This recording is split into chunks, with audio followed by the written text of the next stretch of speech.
Thank you very much, Sangajiva. Yeah, so this evening I'll be talking about this mantra Om Mani Padme Hum that you might have seen on the walls downstairs and upstairs. And I'll be revealing a higher teaching. So that's very exciting. Tonight we will be revealing a higher teaching and the secret behind the Sheffield Buddhist Centre, our Sangha's success. But first, before I reveal the secret and the higher teaching, I want to talk about graffiti. Because on Sunday, if you came to Dharma Day, I really enjoyed Dharma Day Festival. In particular, there was 5 short talks. And in one of the short talks, Viryananda was talking about Buddhist graffiti, how on an abandoned building somewhere, not too far away from here, there were some verses of Tsongkhapa spray painted onto the walls of an abandoned building. And it got me thinking about, I often notice graffiti on a train leaving the Sheffield train station. You see the back of buildings, don't you? You see the front of buildings are often quite clean, but you see the back of buildings on the train. And I often notice different types of graffiti and on bridges. So that's the kind of graffiti we often get in Sheffield. Occasionally verses of Tsongkhapa, but usually just people's tag names and things like that are spray painted on. If you were in a Buddhist country, though, if you were in the Himalayas, in Nepal or Tibet, you would see graffitied onto walls. It's not quite graffiti, but painted with reverence and love onto walls. Maybe graffiti is painted with reverence and love. I don't know. I've never done that. But if you went to a Buddhist country, what you'd see painted onto lots and lots and lots and lots and lots of walls is Om Mani Padme Hum. And they call them Mani walls, and everywhere, all over the place are this mantra painted everywhere, Om Mani Padme Hum, all over the place. So it's Buddhist graffiti, really. It's what they paint on the walls of, these little walls that are built on the mountainside all over the Himalayas. And it's the mantra of Avalokiteshvara, the Bodhisattva of compassion. And the mantra could be translated as Mane means jewel, and Padme lotus. So it's the jewel in the lotus. Om, the jewel in the lotus, Hum. So I want to talk initially about this mantra to begin with, and its connections really with the White Lotus Sutra, because we're in a series of talks. This is the final talk on the White Lotus Sutra. And I think through looking at Avalokiteshvara and this mantra, we can kind of recap some of the territory we've been going through exploring in the White Lotus Sutra. So to begin with, what is a jewel and what is a lotus that's being referred to here? So what is the lotus? Well, this refers to, for me, the lotus as human beings growing, the growth of human beings. And earlier on in our series, we heard Sangajiva tell us the parable of the herbs, where the Buddha describes all living beings as like plants growing in different ways, different types of plants growing in different kinds of ways in response to the rain of the Dharma. And when the Buddha was enlightened, he had a vision of all of humanity as lotus flowers, each living being as a lotus flower at different stages of growth, some of them buried in the mud, some of them reaching the surface of the lake, and others just opening up, ready to blossom as awakened beings. And the Buddha saw all human beings have got the potential for awakening. So for me, the lotus in this mantra refers to human beings, the growth of human beings. And it reminds us, evokes the parable of the herbs, which we heard about earlier in the series.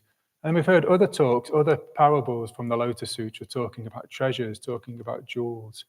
So we heard a few weeks ago, Aryadasa mentioned about the parable of the man who has a jewel sewn in his robe and he forgets about it, he gets drunk and forgets that he's got this jewel that's been given to him and he's rich. And suddenly he gets reminded and discovers he's been rich all along. And we hear the parable of the return journey. I talked about that. It seems like ages ago, but right at the start of the series, where a man discovers he's inherited vast riches, vast treasures, vast riches, which were his all along, but he discovers he is the inheritor, the heir to these vast riches. And these parables were told by disciples of the Buddha when he gave them a higher teaching. Right at the start of the White Lotus Sutra, the Buddha gives his disciples a higher teaching. Not all of them like it, you remember. 500 of them leave in disgust when they hear that there's a higher teaching. They think they're already enlightened beings, there's nothing more to know, they leave in disgust. And then the Buddha tells them about the Bodhisattva Ideal. He tells them about the Bodhicitta, the Bodhisattva Ideal, that the true goal, the higher teaching, the higher goal of Buddhism is to liberate all sentient beings, So an awakening which isn't just for oneself, but an awakening for all sentient beings. That is the higher teaching that the Buddha gives to his disciples, the Bodhisattva Ideal, the teaching of the Bodhicitta. And in response to this, his disciples say, well, it's as though we've just discovered vast riches, and they tell these stories, these parables, and compare it to being given these vast riches. So the jewel in the lotus is the bodhicitta. The jewel is the bodhicitta. And the bodhicitta is the arising within an individual, this kind of surging up of compassion, which is a longing for them to practice to liberate all sentient beings. They want to become enlightened and to practice and to live to liberate all sentient beings. And this is the true higher teaching of Buddhism. This is the kind of true teaching that the higher teaching that the Buddha gives, the bodhicitta, the jewel in the lotus. So this is the mantra, this Om Mani Padme Hum, the jewel in the lotus, is the mantra of Avalokiteshvara. And Avalokiteshvara, you could say, is the quintessential bodhisattva. He's a bodhisattva of compassion. And we've heard the bodhicitta is the upsurging of compassion within one's heart, within one's being, this longing, this urge to liberate all beings. And Avalokiteshvara embodies that. Avalokiteshvara embodies this compassion. And his name means, well, Ishvara means Lord, and the rest of it, well, the other bit, Avalokiteshvara, something like that, means one who looks down. So he's the Lord who looks down on the world. So we've got Avalokiteshvara up here looking down on our Sangha. And it's said that Avalokiteshvara looks down on the suffering of the world and responds out of compassion to the suffering in the world, the Bodhisattva of compassion. So incredibly important and famous Bodhisattva. We've heard already that his mantra is painted on walls all across the Himalayas. The Dalai Lama is said to be a reincarnation of Avalokiteshvara. Incredibly important Bodhisattva. And you'll come across the Heart Sutra in pujas if you've been to a puja before. And it's Avalokiteshvara that is speaking in the Heart Sutra. The Lord of Compassion looks down and sees the emptiness of all skandhas and is liberated from the suffering. It's Avalokiteshvara who tells the Heart Sutra. It's so important, and you could say he captures the essence of this higher teaching that flows through the White Lotus Sutra. And towards the end of the White Lotus Sutra, there's a whole chapter about Avalokiteshvara. I'll just tell you a little bit about that chapter, and then a bit about Avalokiteshvara's story in a way, and then explore, well, what are the practical implications for us and how we could live and how we could practice. And why is this the kind of secret teaching behind the success of the Sheffield Sangha, the Sheffield Buddhist Centre? So to begin with the chapter in the White Lotus Sutra,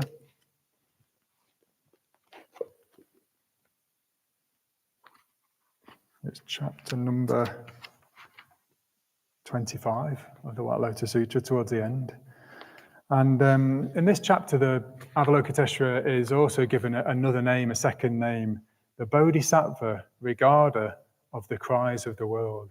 I think it's not a great translation. Sometimes these old translations are a bit clunky, but he's called the Bodhisattva Regarder of the Cries of the World, the Bodhisattva who looks at the cries of the world and responds to them. And at this particular point in the White Lotus Sutra, you remember it's quite a kind of strange sutra, and all kind of strange things happen in this sutra. But at this particular moment, the Buddha is in an assembly with 80,000 living beings. So, kind of Wembley Stadium kind of size. A Buddha, something like Wembley Stadium, 80,000 living beings.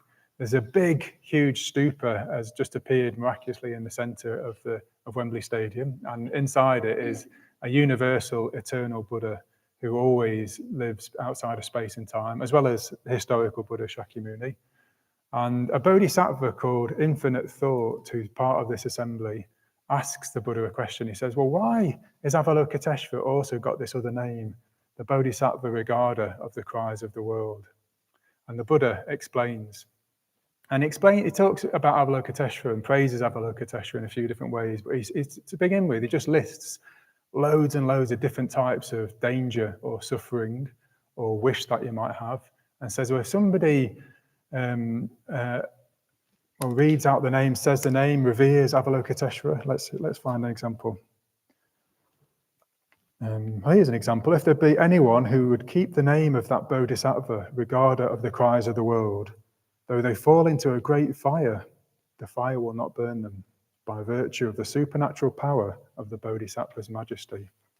Later on, he says, he just lists lots of different examples. He says, if again there be someone on the verge of deadly harm, who calls upon the name of the Bodhisattva, regarder of the cries of the world, the sword of the attacker will instantly snap, and he will be set free. And then he talks also about ways that the mind can come under attack. If any living beings much given to carnal passion keep in mind and revere the Bodhisattva, regarder of the cries of the world, they will be set free from their passion. If any much given to irascibility keep in mind and revere the Bodhisattva, regarder of the cries of the world, they will be set free from their irascibility. So he talks about different kinds of physical harm and dangers of the mind, and says, well, if you bring Avalokiteshvara to mind, you will be set free from that, you'll be liberated from that.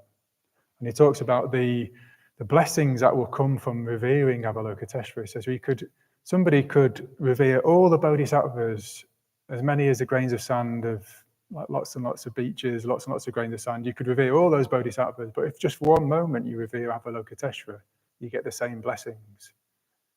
That sounds good value, doesn't it, to me? So I think it sounds like it's a good idea to revere Avalokiteshvara and to bring Avalokiteshvara to mind. This is the Buddha telling his assembly.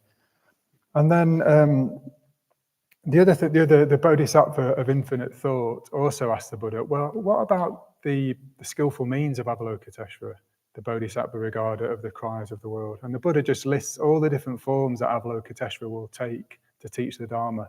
Depending on what's needed, he'll take whatever form is needed to teach the Dharma. He'll take that form to teach the Dharma to people.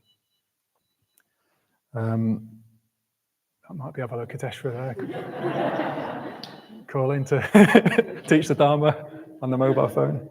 And then, right at the end, the Bodhisattva Infinite Thought, who's asked the question, wants to make an offering maybe he's heard about the benefits of making offerings to Avalokiteshvara. He wants to make an offering on behalf of the assembly to Avalokiteshvara.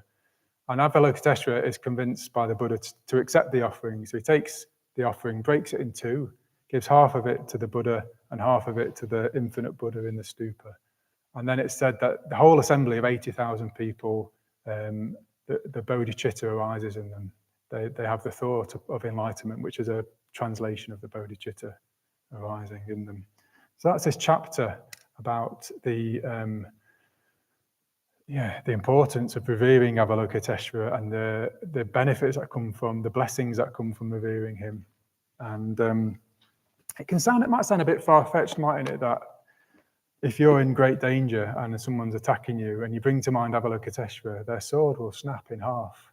That sounds quite far-fetched, doesn't it? It sounds like something hard to believe. But I thought of a couple of examples where I've known, there's not literally that, but something very similar to that. So one was an order member that I know in India who leads pilgrimages in India. One time was leading a pilgrimage on a coach, and the coach stopped, and onto the coach a whole load of armed bandits got on the coach, not with swords but with rifles, and they wanted to they were in danger.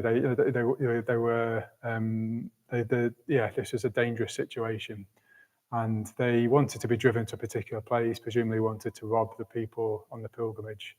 And they were driving along in this coach, and the order member responded with compassion. Avalokiteshvara took the form of what was needed in this situation. The order member stood up and gave a seat to one of the assailants, one of the armed robbers who'd got onto the coach, and he sat down, and they got chatting, and at the next stop, they just all got off. They all got off and left the pilgrimage. No harm came to them. Through that act of compassion, the sword snapped in half anyway. They were set free. They were no longer in danger. The message about through compassion, you can connect with another human being. You're not in danger anymore in that situation. You're not in danger anymore in that situation. There's something like that happened to me. I went with Daya Singha just after I was ordained, 2011. Me and Daya Singha wasn't called Daya Singha then. He'd just become a mitra. And I was given the task of going to London to collect this rupa, this Buddha rupa that had been made for us in London. And I needed to go and collect it with Daya Singha. He was driving a van, and bring it back again. And we went down to collect it. We parked up by one of the London Buddhist Centres. And we went in to speak to the artist who made the rupa. And someone started shouting very aggressively from a block of flats that we were parked in his parking spot, which we didn't realise we were. It kind of inadvertently parked in the wrong place. And then someone from the Buddhist Centre decided to shout back to tell him to mind his own business in kind of some kind of stronger terms, which I didn't think was the best idea. And then this voice from the flats, which was quite angry, came down to where we were and turned out to be the voice of a very, very, very big, very wide man who was very, very, very angry. Kind of, I'm quite tall, but this guy was probably getting on for 7 foot tall. He was very, very big, very, very wide, and really, really angry. And I was scared, and Daya Singha was scared, and this man became aggressive, and he started to become violent. And then he was talking about how it's his space. He has to look after this space all the time. He's watching over this space, and people are always parking in it. But he was also getting kind of physically aggressive and violent. And just occurred to me to say to him, that sounds really stressful. And he burst into tears. This man who was really aggressive and violent, physically burst into tears. He said, yeah, it is really stressful. And then all that aggression went. He was no longer hostile, he was no longer aggressive.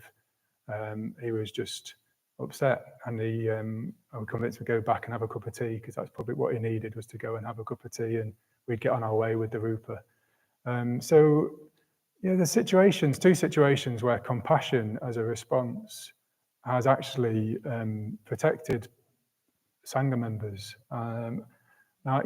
So it's maybe not as far-fetched as the sutra suggests, that Avalokiteshvara can take whatever form is needed, and compassion can break through those kind of situations, those kind of conflict situations. So, it is a jewel, it's a priceless jewel and a treasure.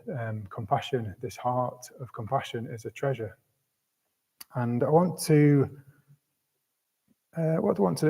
explore the kind of myth around the origin of Avalokiteshvara, because that also sheds a bit more light on the Bodhisattva ideal and the Bodhisattva path, the path to become a Bodhisattva like Avalokiteshvara, to live this higher teaching, to live for the benefit of all beings, to liberate all beings. So we've got the form of Avalokiteshvara above us, the 1,000-armed Avalokiteshvara. We have the 4-armed version on the shrine. And this is a story, the kind of myth around the origin of the 1,000-armed Avalokiteshvara. So it's said that like a long time ago, like a long time ago, not necessarily in this kind of world system, similar to kind of how the White Lotus Sutra is taking place, that kind of space, that kind of situation. There was a really sincere Buddhist practitioner who wanted to be a bodhisattva, wanted to practice to liberate all beings, and was so sincere about it that he set himself the goal that he was going to meditate and enter a really deep samadhi of meditation, and through that would liberate living beings. He would liberate living beings from suffering. And that was his goal. That was his sincere kind of goal and heart wish. And he was so sincere about it. He said that if I ever waver from this, it's a kind of a bodhisattva vow. If I ever waver from this vow, from this commitment, may I shatter into 1,000 pieces. May I shatter into pieces. And basically, to cut what would be a very long story over a long period of time short, this being, this Buddhist practitioner goes away onto a retreat, a solitary retreat for many years, and enters deeply into meditation with a real profound wish to liberate all sentient beings from suffering. Emerges out of his meditation and is very disappointed to see, well, not much has changed in a way. There's still countless living beings and suffering everywhere. And his heart has just become despondent and dejected. Just for a moment, he thinks, this is too much. This is impossible. I give up. And at that moment, he shatters into many pieces and he cries out to the Buddha Amitabha, the Buddha of loving kindness. And it said in that moment, Amitabha responds, the Buddha of loving kindness responds, and reforms this practitioner into Avalokiteshvara. This Buddhist practitioner becomes Avalokiteshvara with 11 heads, 10 heads looking in all different directions, and Amitabha's own head on top, and 1,000 hands, 1,000 different hands, which are each able to respond in a different way to suffering out of compassion. Whatever is needed, each hand can respond in a different way, and the heads can see all the suffering in all the directions. So this is now a being who is more able to respond to the cries of the world, who can see and respond in 1,000 different ways. And the provisional title I gave to the talk during the week was, well, 1,000 arms equals 500 hugs. I thought at the time, that's what I thought, well, sometimes what people need is a hug. And imagine if you had 1,000 arms, you could give out 500 hugs at the same time. That would be quite a thing to be able to console 500 people. But then I kind of, and that sometimes that is what I need and what other people need. They want a hug, or they want a friend to respond with kindness, to give them some time, to listen to them, some practical help. Basically, Avalokiteshvara can respond or compassion can take the form of whatever's needed. Compassion will take the form, Avalokiteshvara will take the form of whatever's needed and respond in that way. So it's a strange looking image for compassion, but you can get a sense of why it might take this form, that compassion needs to be responding in all directions to suffering and able to respond in whatever form is needed. So each hand holds a different implement, a different way to alleviate suffering. And the two central hands of Avalokiteshvara hold closely to his heart the bodhicitta, this jewel that alleviates suffering. I meant to read before some verses from Shantideva. I'll read them now. So Shantideva he describes the bodhicitta as a jewel, as a treasure. So when I talked before about the jewel in the lotus and how this higher teaching of the bodhicitta is the jewel in the lotus, Shantideva, who basically is for me, the definitive writer on the bodhicitta and the bodhisattva path. Shantideva wrote a guide to the bodhisattva path in the 8th. Well, he didn't write it. He recited it, and it was written down later as a guide to the Bodhisattva path in the 8th century. And it's apparently read every day by the Dalai Lama, the Bodhisattva. And Shantideva, this Buddhist author, says, "The state of mind in which we care more for others than they care for themselves is a miraculous jewel, and its arising is a wonder. It's the source of the world's joy and the cure for the world's suffering. There is no way we can fathom the depth of its goodness. I bow down to those in whom this precious jewel of the mind has arisen. I go for refuge to these sources of joy who bring happiness even to those who harm them." That's how Shantideva describes the bodhicitta, this heart of compassion that arises for all beings. So we have Avalokiteshvara. And I thought at this point it'd just be an opportunity to explore a theme that's come up in a talk that Aryadasa gave in the series, just to revisit the different myths that we've explored in the White Lotus Sutra. They give a different flavour of how the Dharma life works. How does this jewel arise? In the parable of the jewel in the robe, this person just has had it all along and discovers it. So you get this kind of myth of self-discovery, that we have Buddha nature, we have Buddhahood, we have the bodhicitta already. We just need to discover it. To get this path of self-discovery. You also, in the Avalokiteshvara myth, you get self-surrender. Actually, the path of self. Avalokiteshvara trying by himself to work on himself to develop the bodhicitta doesn't work. There's a limit of self-power. The wannabe bodhisattva can't do it by himself. He can't overcome the ego with the ego. Avalokiteshvara breaks, the ego breaks when you try and do that. There's a limit to what the self can do when it's trying to overcome the self. And when that breaks down, something higher can enter, something can transcend, that transcends the self, can enter, Amitabha enters, and then the bodhisattva is born. So you get the sense of a different path of practice, which is the path of surrender to something higher. And we've explored that in this series as well.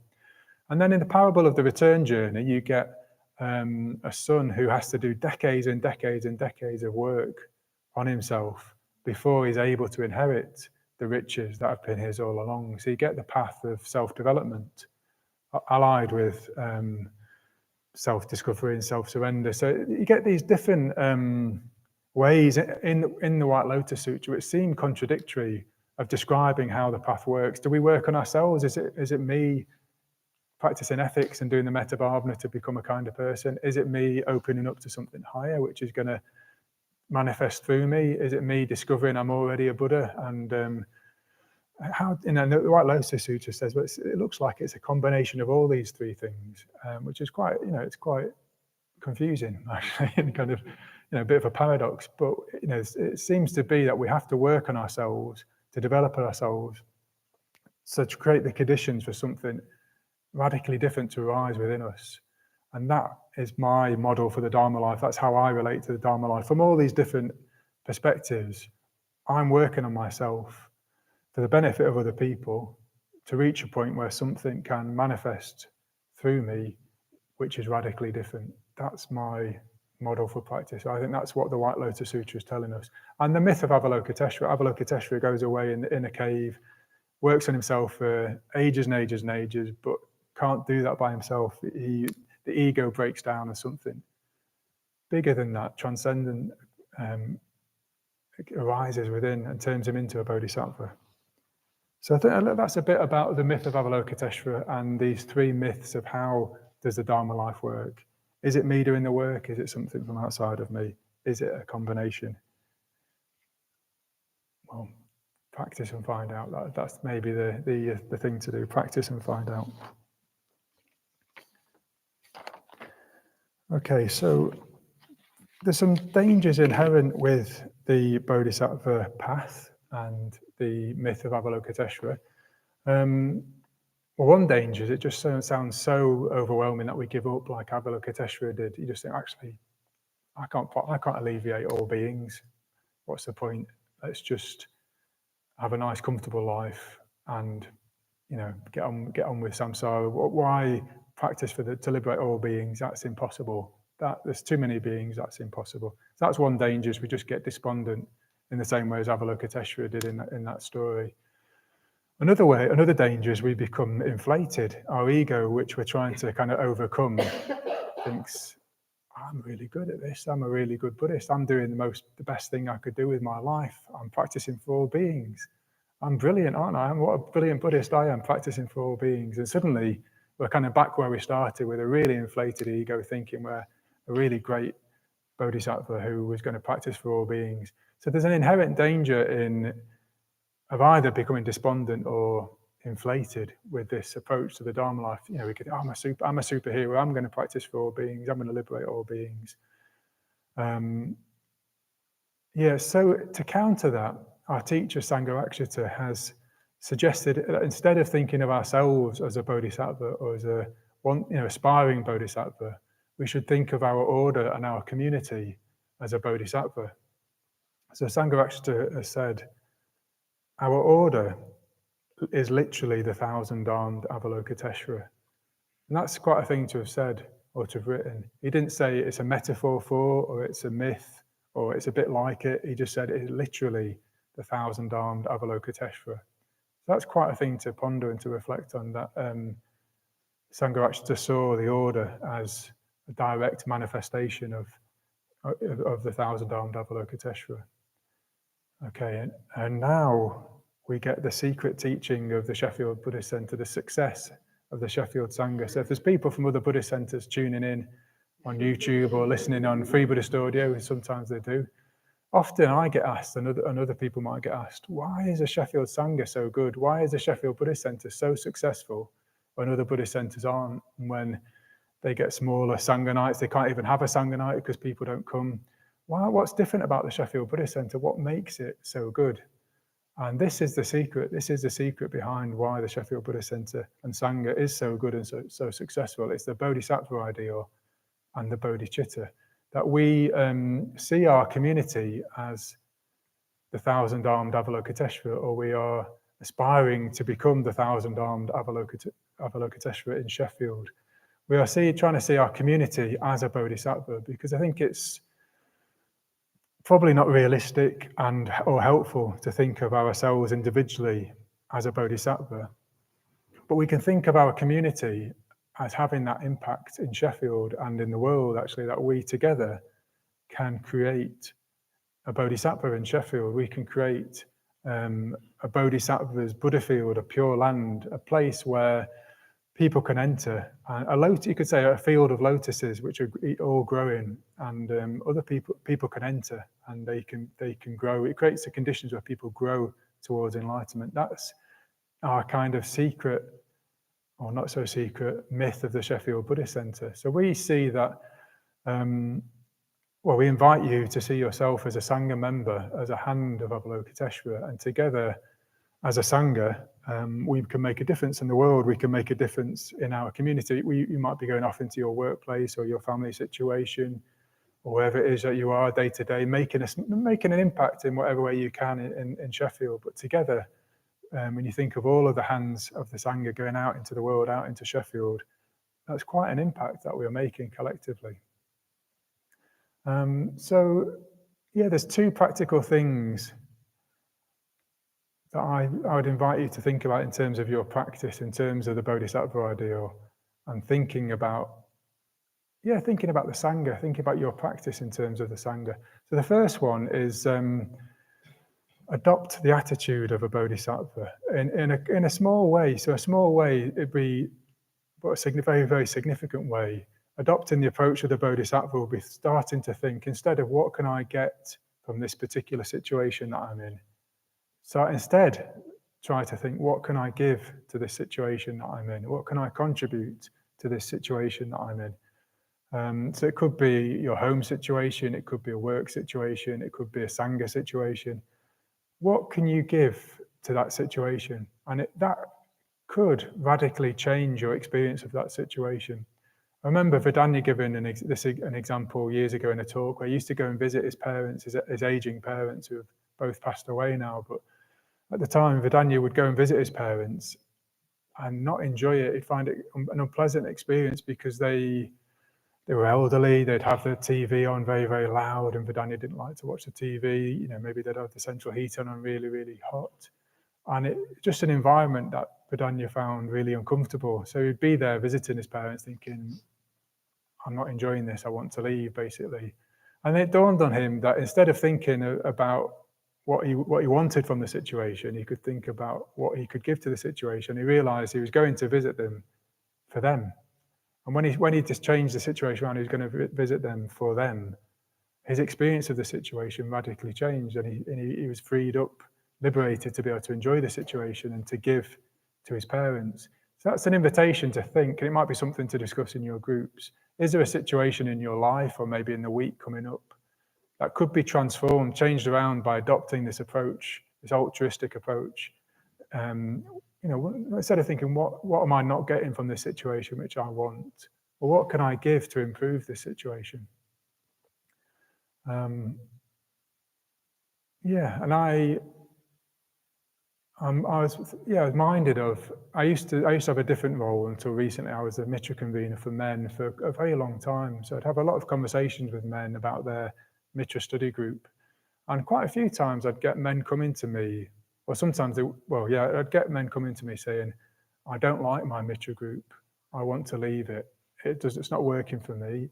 We're not covering the things I want. It's not being led in the way that I want it to be led. I'm thinking of leaving it. Or sometimes they would just leave also and just not tell me. They'd just leave the group. That would happen quite a lot as well. But if they did come and tell me that, I'd have the opportunity to give them a higher teaching, which is that Don't think about what you're getting from the Mitra group. That is a lesser teaching. That's a kind of lower teaching about what study am I going to get. Instead, think about how can I improve this Mitra group for everybody? How can I turn up as every week, because not everybody would turn up every week. How can I be as committed as possible for the other people in the group? How could I prepare as thoroughly as possible, bring really good questions? How could I listen to others in the group?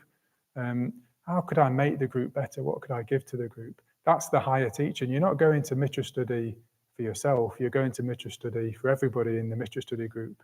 And if everybody takes that attitude, you get an amazing Mitra study group, something that can arise within that group, which is much, much bigger than the kind of sum of its parts.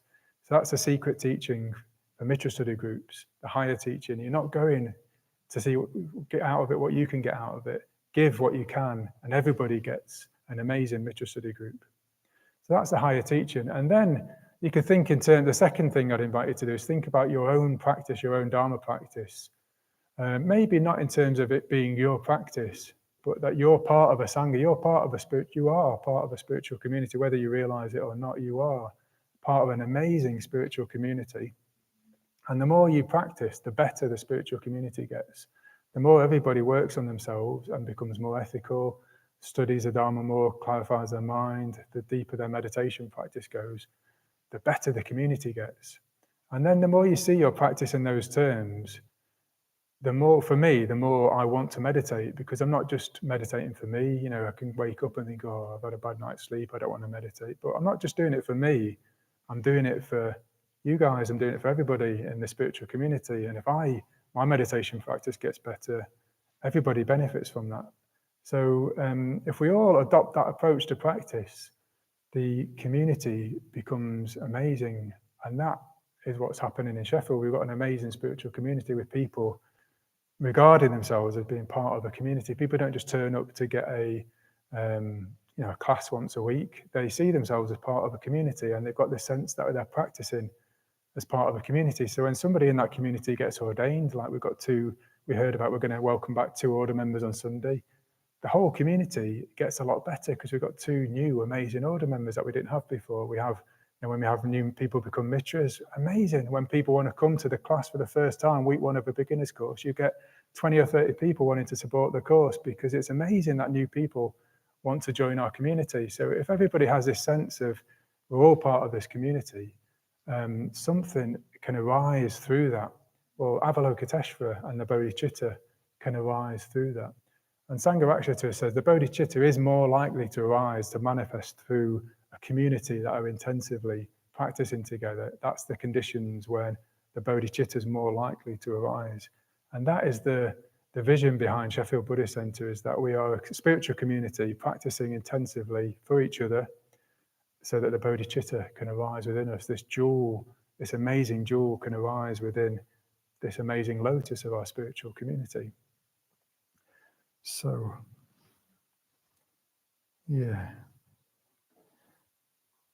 So practice to become a hand of Avalokiteshvara and to be the best hand of Avalokiteshvara that you could be. Yeah.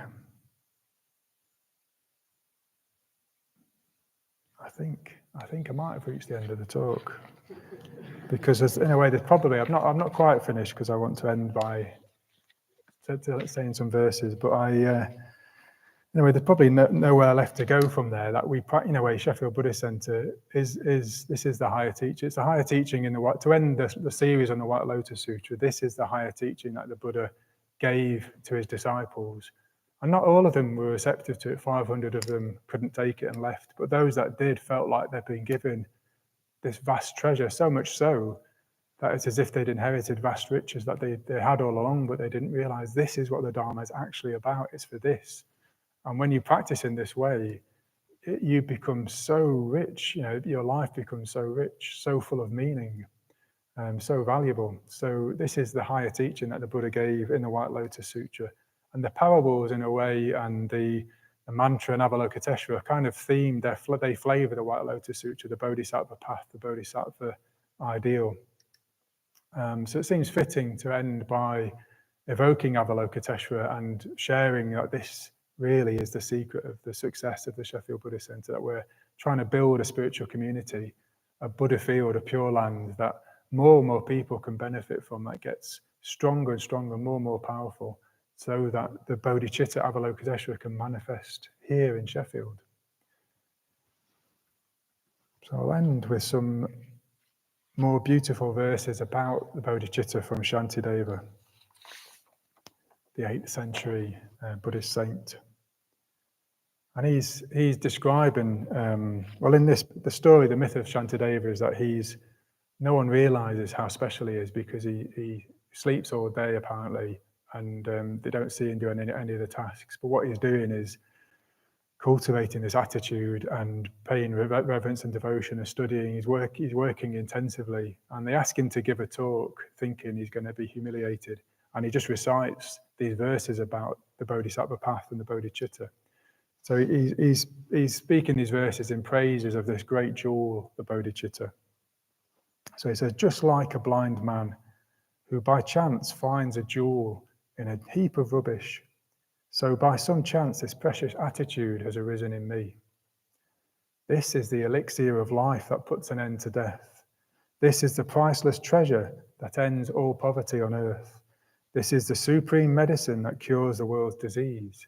This is the bridge to freedom that leads from unhappy states.